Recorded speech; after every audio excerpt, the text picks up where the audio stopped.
বহরমপুর শহরেই four star deluxe premium hotel with luxury and comfort golden retreat. এখানেই জেলার একমাত্র ডিস্কোথেক, আছে রেস্টুরেন্ট, লাউঞ্জ বার, অত্যাধুনিক gym, spa, swimming pool, club মেম্বারশিপের সুযোগ। বহরমপুর শিল্প তালুকে গোল্ডেন রিট্রিট। নওদায় নির্বাচনী সভা থেকে কার্যত তৃণমূলকে বিঁধলেন বিরোধী দলনেতা শুভেন্দু অধিকারী। সভা থেকে শুভেন্দু অধিকারী দাবি করেন, মাফলার গেছে জেলে, হাওয়ায় চটি যাবে জেলে। গরু পাচার থেকে দুর্নীতি নিয়ে তৃণমূল বিধায়কদের নিশানা করেন বিরোধী দলনেতা।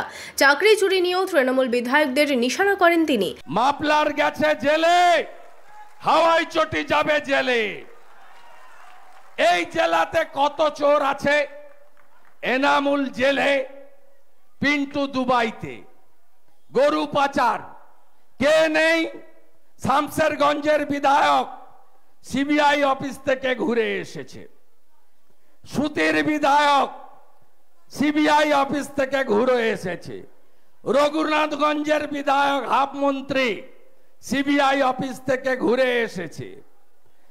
জঙ্গিপুরের বিধায়ক প্রাক্তন মন্ত্রী দুবার ইডি অফিস থেকে ঘুরে এসেছে।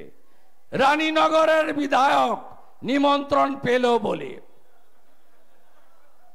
কতজনের নাম বলবো?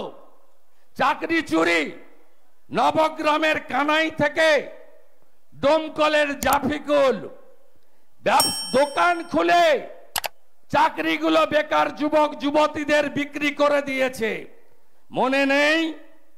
মাননীয়া বড় হাতে ভাষণ দিচ্ছেন, মোবাইল ফোন ফেলেছিল কে পুকুরে? প্রাচীরে ঝুলছিল এমএলএর নাম কি?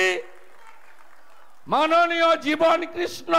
এই দিন নওদায় আমতলার সভা থেকে নাম না করে মুর্শিদাবাদ লোকসভা কেন্দ্রের তৃণমূল প্রার্থী আবু তাহের খান ও তার ভাগ্নে ব্লক তৃণমূল সভাপতি সফিউজ্জামান শেখকে চ্যালেঞ্জ ছোড়েন শুভেন্দু অধিকারী।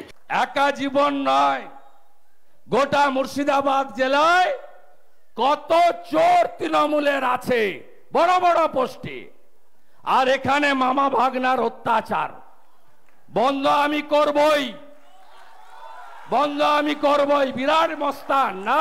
বহরমপুর লোকসভা কেন্দ্রের বিজেপি প্রার্থী ডক্টর নির্মল সাহার সমর্থনে সভা থেকে এদিন কার্যত তৃণমূলকে নিশানা করেন বিরোধী দলনেতা। Bureau report, imagine community media.